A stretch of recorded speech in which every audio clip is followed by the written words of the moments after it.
We're looking at a future that nobody is preparing kids for, a future where their job is not the main point of their life. We'd better get them ready.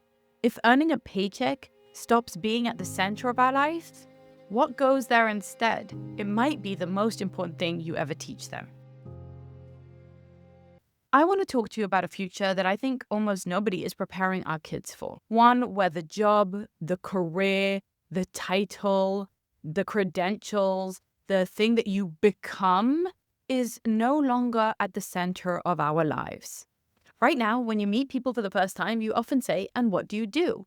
Because that has become the defining identifier that most people think of themselves.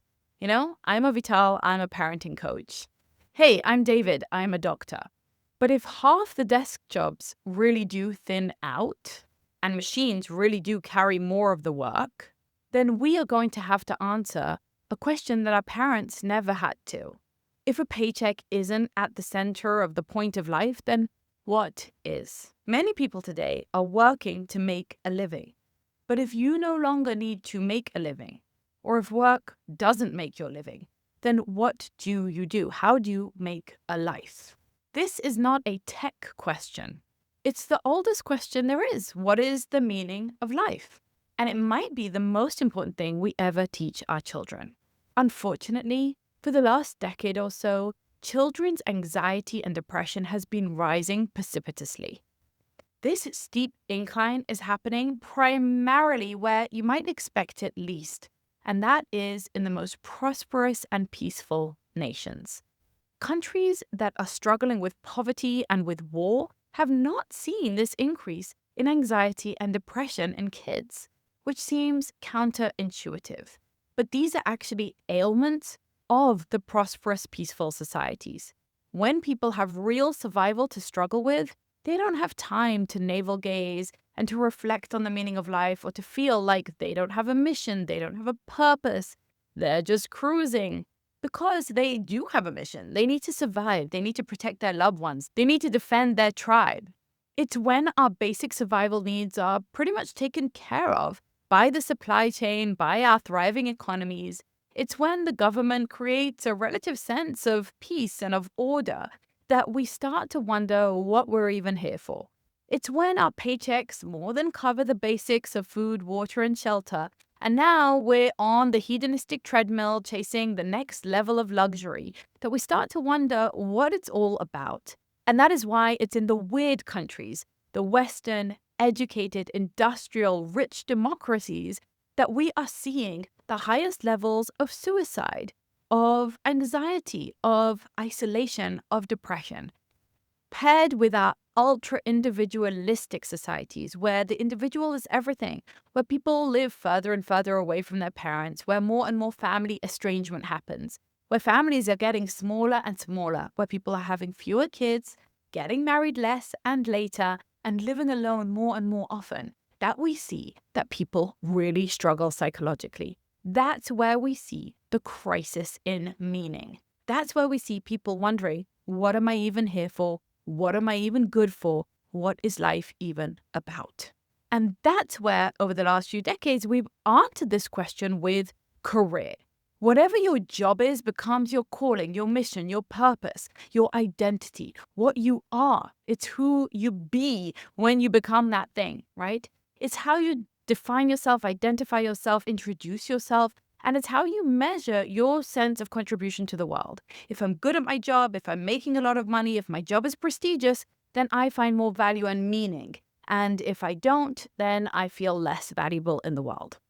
That is no longer going to work. It hasn't worked very well up until now, but it's certainly not going to work very well in an era where jobs are hard to come by, where most people don't need to and couldn't work for a living because those jobs have now disappeared into the ether of AI, where potentially there could be a lot of abundance, there might be a lot of money to go around, many of our most basic needs might be met and then some. We might find that we still have our iPhones and travel opportunities and nice cars, but we just don't need to work as hard. The research isn't great on what happens to people when they're idle, when they have luxury, and the biggest luxury is time. when they don't have to work, when they're not needed essentially for anything. The research is pretty clear that people who retire, for example, have higher rates of suicide. They feel that they're not needed anymore. They're not sure what to wake up for in the morning. And they feel that pang of helplessness, of powerlessness. And that leads really quickly into hopelessness. But there have always been a subset of communities, even in the modern world, that don't work for a living. Look at children, for example. Children in our recent era, thank goodness, have not had to work for a living. They live a life that doesn't necessarily contribute directly to the economics of the household or the country. They live a life that is in the moment, that is driven by curiosity and learning and play and connection with others, and definitively, demonstrably valuable to us, to them, to society. And yet, they don't earn. Look at stay-at-home moms, for example. Stay-at-home moms often don't work at all. They devote themselves, they pour themselves into their children and their household, and often their communities. They run the PTA, they volunteer in local charities, and they create a cohesion inside the home. The service that they give to their husband, to their children, to their friends, to their wider society is unquestionably valuable, even though they don't cut a paycheck for it. And despite the downsides of being retired, many retired people also live a leisurely life, a pleasant life, a meaningful life, and a life that is full of connection and creativity. They often take up their hobbies like playing the clarinet or writing a book that they always wanted to write in this time. They find creative pursuits and they find great meaning in connection with others. Joining their bridge club, going to the golf club, meeting their friends for brunches, going on walks together, maintaining their health, caring for their pets, and being generally helpful in raising grandkids. These are the types of things that we can learn from as we try to construct a life that is meaningful, that is full of effort and investment and service, but not necessarily cutting a paycheck. So we need to start not hinging our whole kids' perception of their future on what they're going to be, i.e. what job they're going to have. A kid whose entire identity is about being a certain job is going to be wobbly. They're standing on one leg. We're not sure that that's an availability as they grow up. Unfortunately, it's a real possibility that the economy might kick that dream to the curb. So instead, we want to build their identity on much more than that. And maybe we always should have. We want to build it on things that a machine literally cannot do for us. The first and most obvious thing that comes to mind is community. We've run a very dodgy and precarious experiment in Western culture by creating such an individual society.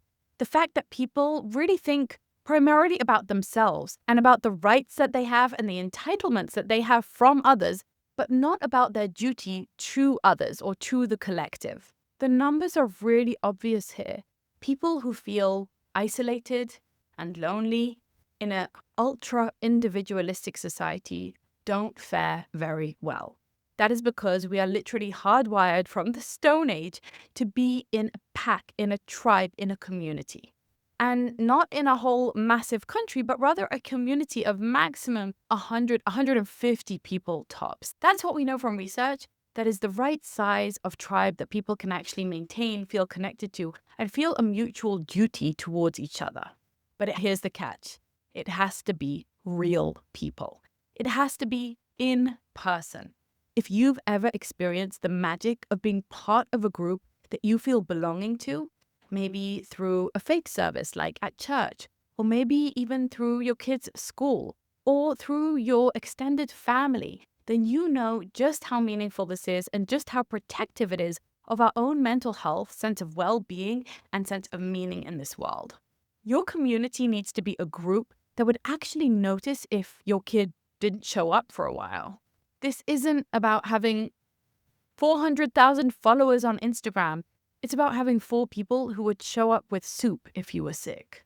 My husband and I have invested tremendously over the years to build an in-person community. And that Sabbath that we take every week where we switch off our technology and just be present with our kids is not just with our kids, it's with our community at large. It's with other families and other children, breaking bread together, relaxing, walking, being in nature, singing, being in prayer, Whatever it is that works for you in your connection to your community. This is where we feel rooted. This is where we feel that we matter, that people care, whether we're alive or dead, whether we're around or not, that we can share wisdom, that we can share experience, that we can feel actually safe on a deep nervous system level. If you've ever had a really meaningful Thanksgiving dinner or Christmas dinner or Sunday brunch, you know what it is to be in community with people that you care about and that care about you. If you want to protect your child from the future of AI, help them to build a strong sense of community, gaining the social skills to bring muffins when someone moves in down the road, to apologize and make amends when they've hurt a friend, or to actually plan and host a party. Those are the types of things that are going to bring them meaning whether or not they have a job. The second really concrete thing that we know brings people meaning and will continue to do so in a world of AI is contribution. People need to be needed. None of us want to feel like we're just a burden on society, like we're just superfluous, or like if we disappeared tomorrow, no one would even notice. A kid who knows how to be genuinely useful to other people has the kind of worth and self-value that no job market can give them or take away from them. Help your kids to help others. Help them to be likable. Help them to find favor in the adults around them. So the adults around them want to take a chance on them, want to invest in them, want to mentor them, or want to give them their first big break. Help them to walk the neighbor's dog or babysit for their baby cousins, or help cleaning up after a party. Kids who know how to be of service, who can actually kind of tap into that instinct of duty to others, are kids who might think they're giving to other people, but really they're receiving. Because that's where we feel a sense of connection, a sense of value, and a sense of meaning in the world. The next really concrete way to help our children find meaning in a world where jobs may or may not be a thing is heritage and faith. We humans are wired to be part of a story, and to be part of a story that's bigger than ourselves, to be part of a story that's intergenerational, that spans time, a story that came before us and a story that will continue after us.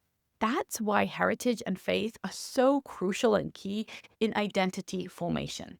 When you feel that you're carrying the torch for your generation and that you received it from your parents, but you must pass it on to the next generation, that's when you feel a sense of mission, a sense of being linked to history and to the future, a sense that, yes, your life is meaningful, but it's not only about you. It's about a larger story, and it matters in the long run to many other people how you live your life and the choices that you make. If you carry on the values that people fought hard for and even gave their lives for. Knowing where you come from, your rituals, your traditions, your faith, your family history, the story that makes you who you are, and knowing where you're going is exactly the type of protective Teflon-dipped coat that helps our children be strong and resilient. The navel-gazing, individualistic society that makes us just focus on me, on what I want, that selfie generation, is something that causes tremendous fragility in children. They feel unmoored, unrooted, disconnected. They feel like they're floating and like they're lost. It makes it very hard to make decisions about right or wrong. It makes it impossible to have a strong moral compass, and it makes it very easy to feel like nothing really matters and to fall into nihilism. When you have a connection to your heritage, to your culture, to your identity, to your nation, to your history, to your faith, then you have some kind of boundary, some kind of framework within which to develop your sense of identity, and it gives you a sense of meaning.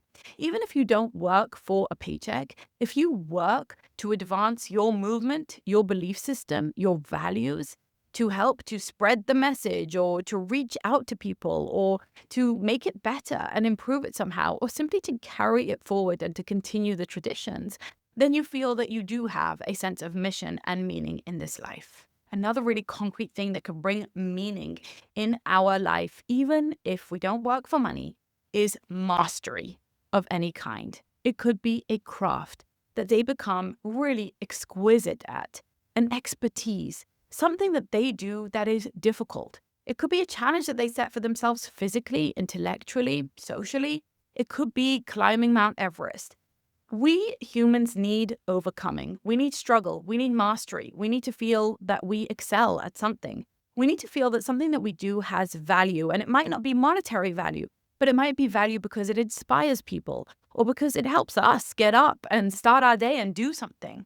It might be valuable because it makes us healthier or it makes us happier or it brings joy or pleasure or beauty to the senses of others around us. Mastery is that sense that I'm setting myself a challenge and I'm going to inch towards it and overcome it. This is how we create a sense that I'm on a mission, that I'm driving towards something, and that I have meaning in my life. Mastery is about learning something because learning is meaningful. Learning something not for the title, not for the credentials, not for the PhD, not for the degree, not for the license, and not because you have to pass a test.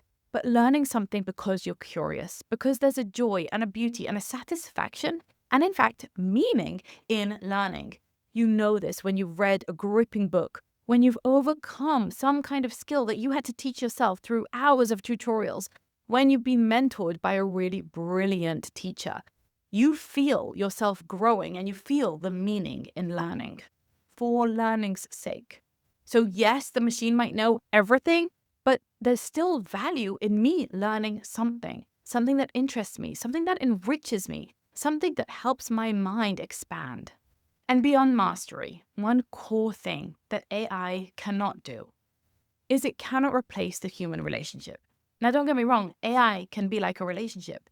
You can talk to it about your deepest, darkest secrets, and it can help you. And it can even know you in a way that perhaps humans can't. But the human connection of the family unit, raising a child, loving a spouse, caring for an elderly parent, these are the types of things that make our life tremendously meaningful. If you've ever taught a child to tie their shoelaces, if you've ever taken a sick relative to the doctor, you know that those high touch points of human connection can't be replaced by a machine. The truth is that machines can be empathic, they can diagnose things correctly, they can give you excellent advice, but they can't be present with you in the way that someone who loves you, a flawed, imperfect human being, does.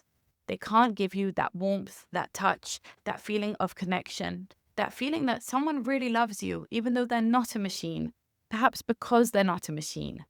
Maybe this is touching on the spiritual, on the soul, on something that's beyond the algorithm or the code, on something that only humans can provide for one another. We want to teach our children that caring for each other, that investing in relationships, that showing up, that a smile, that eye contact, that physical touch, that being present with other people in life, in death, in key transitions in their lives, witnessing and celebrating their wedding with them, grieving with them and helping them through a time of mourning, that's something that brings tremendous meaning to our life. Friendship, romance, parent-child bonds, these are the types of things that bring most of us the most meaning in our life, and that currently cannot be replaced by AI. So here's the gut punch, and then I'll let you go. An AI can write a brilliant, hilarious wedding toast. It can draft a heartfelt condolence letter. It can generate an inspiring prayer in 4 seconds flat. It can diagnose cancer. It can offer you more acute CBT therapy than maybe the best therapist in the world.